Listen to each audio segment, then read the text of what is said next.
Welcome to St Vincent's in Sydney. As this is being recorded, we are 3 months into the coronavirus crisis in Australia, and it's been 3 weeks since the healthcare system has been put into standstill for all elective surgery for children and adults in public and private hospitals to muster all the care and resources to fight the coronavirus era.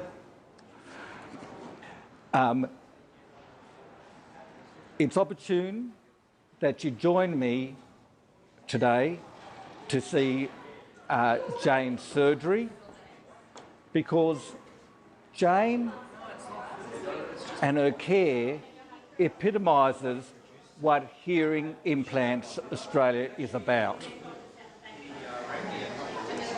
Hearing Implants Australia is about overcoming distance, lack of up-to-date knowledge, funding, and any other obstacle between a patient and the implant care they need. There is no greater obstacle than the present coronavirus era that has weaved all these obstacles into one, and that has occurred in a simultaneous and catastrophic fashion. Still, as hearing clinicians, now more than ever, we must advocate for our patients to deliver the hearing and hearing implant care they need. Over the last 3 months, both in the medical and audiology sphere, more progress has been made than over the last 13 years. And long after this crisis is finished, what we've learnt will still stand by and stand with the patients we care about. So I'm going to see you upstairs for Jane's surgery, and I'll get you guys just to make your way upstairs. Welcome to the front of theatres. Jane is getting ready for her operation. Jane epitomises a number of things we've learnt in recent years. As of the last 48 hours, the only surgery that is performed is surgery that is critical and life-threatening. All other elective surgery is cancelled. And we don't know for how long. Could be for 6 months. Jane is 72 years of age. She's otherwise well, but recently, not only did she deal with the bushfires, she dealt with the passing of her long-standing partner in January of this year, and having worn hearing aids for 20 years, she, over the last 4 weeks, lost her hearing in her better hearing ear, the ear she uses for the telephone. For sudden hearing loss, we would normally give someone like Jane steroids, but for Jane, it's contraindicated because Jane has depression, and this is fairly brittle. What Jane needs, as you can clearly see, is a cochlear implant. She needs it because of her hearing and her speech discrimination. She needs it because the hearing aid, particularly in the left ear, no longer does very well. She needs it because her functional listening is really poor. Finally, when we look at the fourth parameter, as far as her candidacy goes, namely her quality of life, she qualifies. She has been anxious and depressed since and because of her sudden hearing loss in a better hearing ear. She's grieving for that loss, and it has set her towards a path of depression and considering suicide. So when we look at all 4 parameters, Jane needs the surgery, she needs it now, it is urgent, and it is indeed life-threatening. Join me inside and we'll gently start Jane's surgery. With Jane's surgery, the hardest part is done, and that's to get her to the anaesthetic bay, and that's exactly where we are. The second hardest part of the operation, in fact, just removing enough hair so I don't get in trouble from Jane or her hairdresser. And the amount of hair we take for a cochlear implant is less than ever before.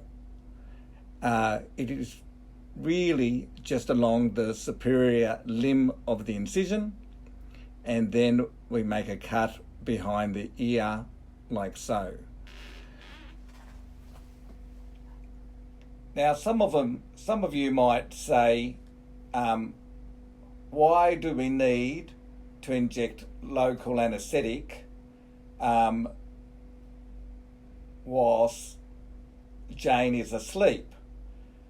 Local anaesthetic helps with bleeding. The scalp is quite vascular, and it helps control blood pressure because pain is a reflex that does result in elevation in blood pressure. Elevation in blood pressure then results in bleeding. Bleeding then results in the operative field being obscured. So now that I've stuck the hair down with gel, I'm going to pick up the local anaesthetic and start injecting the skin. We start nice and slowly from the top. We can see the needle going underneath the skin, and I'm going to move a little bit quicker to get the local anaesthetic in, shave a little bit more hair, and we can see that the ear is blanched and pale in colour. There's multiple factors that help us determine what implant we might use. It used to be simple. It was whatever the surgeon was used to putting in. But now it depends on what's best for anatomy, what's best for the preservation of residual hearing, whether in a particular patient, lateral wall or medial wall, perimodiolar stimulation is best, but also whether a hearing aid is compatible with a hearing aid on the other side, and what is best, with all other factors being equal, to preserve continuity of care so we have the same clinician looking after the hearing aid and the implant and making sure they work in a synergistic fashion for the patient. Before we start the case, we're going to test that the facial nerve monitor is working, and we do so by tapping the electrode that serves the fine nostrils around the mouth and around the eye.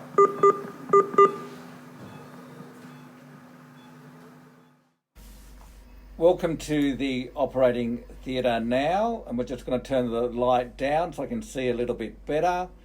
We're going to make the cut behind Jane's left ear, and that is just the superior limb like so. My good assistant is retracting, and we can see even with the local anaesthetic and the good blood pressure control and this instrument that is like a diathermy, the soldering iron of surgery that cuts and seals the vessel. There's still going to be some bleeding. So if you're vision becomes blurred again, like at the start of this lecture, then it is you fainting, it is not the cameraman. We're going to go a little bit quicker now, and as we go forward, you'll see that the skin is brought towards Jane's nose. And we can see that there is a flap is brought back. And I just want to slow down here to show that with the diathermy, the soldering iron, we're now going to create a flap by making a cut at the back of the wound, and a similar cut once I clean the soldering iron and bend it round the front. And you can see right there I'm behind the ear canal, and then I'm cutting a little bit into the muscle of chewing. That instrument, the periosteal, which I have now in my right hand, is used to raise another layer. And so you can see the skin has been brought forward and the skin's been brought back. And then in another layer, the muscular layer, that this tissue is folded from being towards the foot of the patient towards the head of the patient. So what this demonstrates is that an implant is covered by two layers and they are folded in different directions, and this adds to the protection of the device once it's embedded under this layer. We're now going to move to the drilling, all right, and the principles are that we use a high powered drill to make our way through the mastoid air cells. A divot or cavity is created, which is about the size of a thimble. But within the base of that thimble, we have the dura of the brain above, the sigmoid sinus behind us, the ear canal in front of us, and the facial nerve below us. So we will drill for a while, but very soon I'll be calling for the microscope, because we need to see those structures more clearly to avoid them. So now that we've moved to under the microscope, I can point out some structures as we drill. This is the thimble, the cavity behind the ear canal. So at the top of the screen, where that dark and soft tissue is, that is the ear canal. Where to the right of the screen is the dura of the brain towards the top of Jane's head. Towards the bottom of the screen, where the bone's a little bit more polished like ivory, is the thin bone over the sigmoid sinus. And not to show my age, you can see that the sigmoid has a little bit of a Wedgwood blue to it. And where that drill is beavering away within the pit of the thimble is the delicate facial nerve. So for cochlear implant surgery, the facial nerve is in the most inconvenient spot. It is in the barrier that separates us from the mastoid cavity to the middle ear. And so now we're going to go a little bit more gently to drill and slowly identify the facial nerve, and then create a slot in front of it to gain access to the middle ear, and that slot looks a bit like this. So through this slot we're using a 1.5mm drill, because that's how big the space is. But through it we can see the round window, and that round window is right there ready for the electrode to come in. Before we insert the electrode, we open the round window and then we put in a little sponge. This sponge is soaked in steroids. We're now ready for the implant. The round part is where the magnet is, and that casing around the round part of the magnet means that it is compatible with a 3 Tesla MRI. The implant is lying against the bone but underneath the muscle. The first electrode is the extracochlear electrode, and that's fed just underneath the soft tissue. That takes away any static so that Jane can moonwalk on acrylic carpet without without the implant being affected by static. The main electrode is the one that we can see here, and we need to hold it very gently. There is a little flange where we can hold it like so with these forceps that are used in the jewellery industry. They are called jeweller's forceps. And then we are lining up to see where that round window is and making sure that our field is nice and clean but not suctioning any of the inner ear fluid.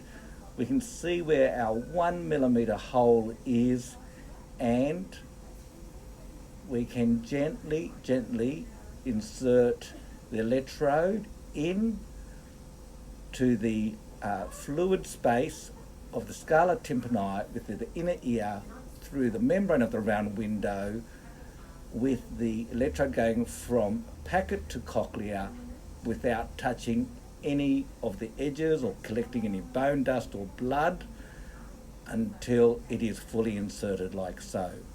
The middle ear is potentially a dirty space because it's connected to the eustachian tube, but the inner ear is sterile, and the inner ear is the doorway to the brain space or meninges. So we use some of Jane's own tissue. This is a little sushy slither of temporalis muscle. It's fed around like a scarf and snugged around the electrode all the way down to the round window, and this over time will fibrose and create a waterproof seal between the potentially dirty middle ear and the inner ear, thereby preventing any risk of infection. So with this, the patient with a cochlear implant is at no greater risk of developing meningitis in this day and age. With that done, we can do a little bit of housekeeping, mop up any blood, and take a suture ready to start closing the wound in those two same layers. We've got that muscle layer that'll come across, and that stretches to protect the implant, and particularly those delicate electrodes that come off the front of the implant. And so this layer is absolutely crucial. It takes about 6 sutures to secure this muscle in place, like so. And then we're going to throw a few more sutures in a little bit more of a speedy fashion, and gently bring the surfaces together, do some final mopping up with a sponge. The cut is sprayed with surgical Scotch Guard to make it waterproof, and then there is the application of surgical sticky tape or steri strips that cover the cut. They are not holding the sutures together, and that comes off in about a week, just naturally. We're now ready to do the NRT. It's easy enough for the surgeon to be able to do it, but today we have Dakota who's going to take us through Jane's NRT and report how we've gone. So now, as a final check, we're going to ensure the implant itself is working. So we've put on the speech processor, and we're just checking to make sure the impedance or the current that's travelling along the electrode is working well, and we can see here it's working across all 24 electrodes as well as the 2 external electrodes. Now we're going to run an NRT, so it's a neural response telemetry, and essentially what we're running is a wave 1 ABR, and these responses are being produced by stimulation, and then we're getting a response back. And we'll measure across all 22 electrodes. Here you can see each point that's getting measured. Green is really positive because we have a response at that electrode itself. We can look at the profile, so across the whole array where these measurements are being recorded, and watch the trace, and you can see a nice big P1 depression there.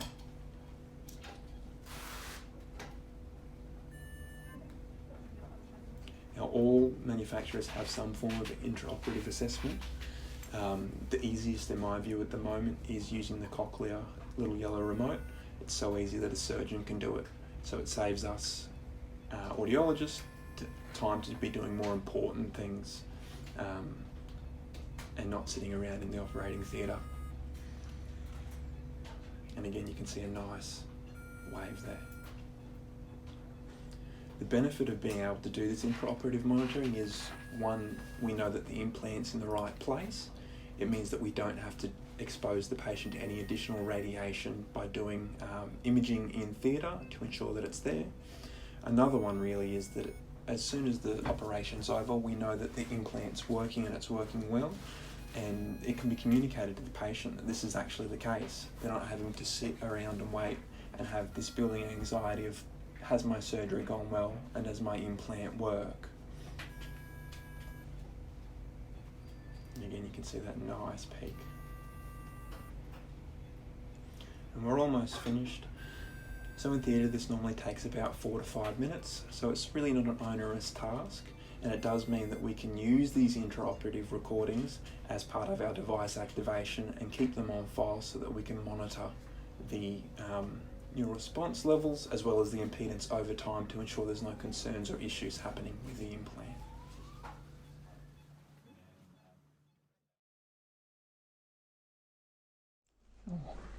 So, feeling all right? Yeah. Everything went really well yesterday. Yeah, it was nice and smooth, no hiccups, no nothing. During the surgery, like I was saying beforehand, we actually test to make sure the implant's all working properly. So we play some sounds while you're asleep and your ear responds. Perfect. Yeah, I had just one in this morning. So. Yep, perfect. Yeah, so keep that one in for the time being. Yeah. But really what we're going to do today is just make sure everything's working. Make sure you can start hearing some little sounds. It'll be a bit strange. Yeah. And to be honest, to start with, it sounds a bit like garbage. It's going to be odd, it's going to be weird. Well, I hear enough of that at home, so It'll add to that as well. So it will be a bit strange. Yeah. So today's goal really is just to make sure everything's working all right. You've got some access to sound, so we just introduce what it's going to be sort of like to start with, and how to do some really simple things like putting it on and changing your battery. Right. Yeah, and that's it. That's what we're going to do today. Right. So this is your processor. The yellow part isn't yours, it's just so we can talk to the computer. Right. So it's all wireless, which is really good. Right. This part's like the hearing aid, it picks all the sounds up. This is the tail, Yeah. and then this part has the magnet in it, and you've got a magnet in your implant as well. And that just sticks on. Yeah, it sticks on and it sends it via a radio frequency. So essentially all you have to do is pop it on your ear, find the spot, and it'll start talking. I'm going to pop it on for us to start with, and then we're going to make sure everything's talking and working together. So for brevity this is sped up, but we've got the implant connected to the fitting device, we're associating it to the ear that it's in, so the sound processor and the pod are communicating with each other. Now we're going to assign the interoperative tests from yesterday to the Jane, and we're just calibrating the implant, making sure the impedances are fine. Now we're going to start the session, and we're using Nucleus fitting software, so as soon as we start the session we're going to start giving sound to Jane. So what we're going to do is, I can get some sound. well, yeah, it'll be a bit strange. So you might hear a buzzing or a strange noise starting to happen.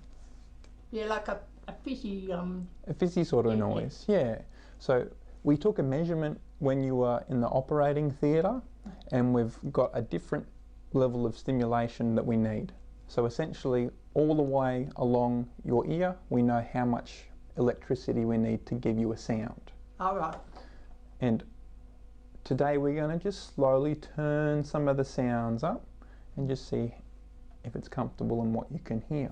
So that fizzing or buzzing that Jane's saying she can hear is the base level of current now that's running through the implant because we've activated it.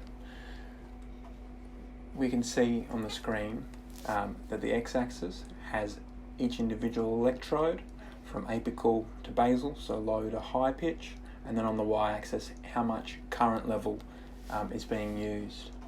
The NRT are the purple bars at the top, and what they're representing is the actual NRT measurements we had previously taken, and for brevity they're sort of the target that we're looking for. We would expect that there would be a level of perceptual stimulation at that point that was a comfortable level. The comfort threshold, so where we've actually got those measurements, are the yellow triangles, and they're comfortable but loud sounds in cochlear's case, and the threshold levels are the bars, so the lower bars, the soft but can only just hear those sounds. And what we're progressively going to do is start bringing those comfort and threshold levels up, keeping a static dynamic range towards the NRT markers. So you'll hear some beeps and they'll gradually get a bit louder. Yeah, we want it to be comfortable. So can you tell me if it's starting to get comfortable and loud? I need to have it probably a bit louder than what it is. Yeah, so we'll keep going up. We're going to go up slowly and slowly and slowly. And I'll keep talking. 1, 2, 3, 4, 5, 6. 1, 2, 3, 4, 5, 6. How loud's that beep starting to get? Yeah, starting to get a bit. Yeah. The sound in it different now. Yeah. Is my voice different to your voice? No. No? Alright. So we're going to keep going up a little bit and we'll keep talking. 1, 2, 3, 4, 5, 6. Your voice doesn't change. What about your voice? I don't know. Alright. You're supposed to tell me. No, you'll hear it soon and it'll be a bit odd. So we'll keep going up. And we'll keep talking. 1, Hello, 2, hello, 3, hello. 4, 5, 6. Oh. Yep. Right. We're going to start getting towards that time when you'll start noticing some extra sounds. So we'll keep going. 1, 2, 3, 4, 5. Yeah, it can changing. Yeah. Yeah. Really changing. Yeah. What does it sound like? A man's voice. A man's voice. All right. Does your voice seem louder? It does. In here it does. In there it does. Yeah. Yeah. What about my voice when I talk? No. No, yours is about the same. It's about Same comfortable. level. Yeah, comfortable Okay. level. Is your hearing aid still in? Yeah. Can you leave it in but turn it off? I'll take it out and turn it off. Perfect. With this one, you just open it up. Yep. Easy. Ooh. And what we might do is I'm going to put an earplug in. because we're going to make sure you're not getting any sounds on this side. All right. So what I'm going to do is I'm going to make some sounds. Right. And these are the sounds we're going to make. Ah. Yeah. Ah. Ooh. Ooh. E. Ah. Oh no, I missed. This is what Colleen said to me, my S's. Yeah. Shush. Yeah. Yeah. I want you to tell me, which sound do you think it is? Which? Right, I'll tell you. Yeah, you can just point. Right.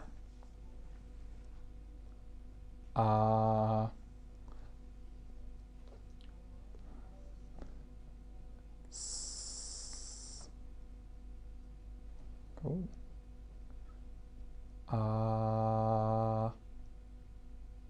you do it again? Good.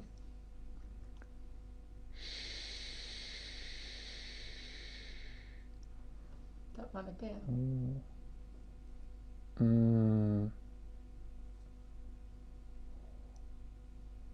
E.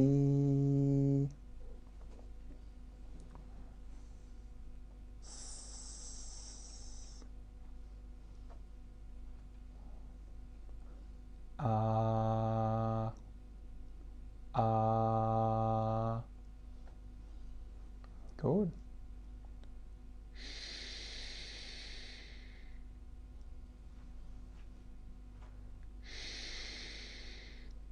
Which one? Oh, that one. Good. Ooh. Ooh. Oh, ooh. Good.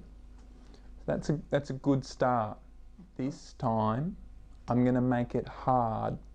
I'm going to say some months of the year. Right.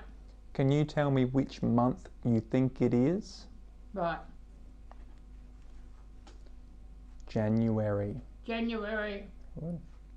September. September. August. August. August. No. August. Oh, no, I didn't get it. That's all right. July. July. July. March. March. Good. October. October. Good. Thank you. Yeah, it's a good start. So you're able to get access to sounds. Yeah. You can't quite get them all. No. No, it's just my S's and that, I think. Yeah. That was my main thing with Colleen when she did the other. Yeah. So I'm going to keep talking. Is my voice loud? Is my voice soft? It's in between. In between? Yeah, it's not either. No? Good. Does my voice seem sharp or bubbly? In parts. Sharp in parts, good. But it doesn't seem hollow or dull? No. No. All right. And now we're just going to double check to see where our comfort and threshold levels are. So on the left you can see where we started, and now on the right you can see our comfort levels have come up to match our NRT, and we've got a static dynamic range. So I'm going to make some noise. Can you tell me if it's comfortable? Yeah, that's fine. It's all right? Yeah, that's Good. all right. We're going to use my shaker as well. It's okay, I couldn't stand it for an hour. Good. Well, this will be good for at least someone. So it's just a cochlear koala. Either you can keep it or you can give it to someone you like. You know what? It won't stay there very long because my granddaughter's will. Oh! All right, so we'll pop that in. So from this point, we talked to Jane about device management, how to put the device on, how to change the batteries, and then we'll follow on and provide ongoing device management as her care progresses. We're going to touch base with Jane a couple of weeks after her surgery on that session on the 7th of May, and we'll see how she's been getting on as well. That draws an end to this session. So as I was saying, there's a second session that looks and discusses cochlear implant management and candidacy, and for that we're joining our colleagues across the ditch at the Hearing House with Ellen, Carolyn and Holly joining Colleen and Dr. Chang. If you have any questions or you feel like you want to get in touch, please give us a call, send us an email or visit our website. We're more than welcome to have any discussions with you. On a final note, and probably most importantly, we want to thank Jane for being willing to share her journey and her story through such a difficult time in order to help us as a cohort and as colleagues further educate ourselves. So again, we'd really like to thank Jane for her consent for providing all of her details.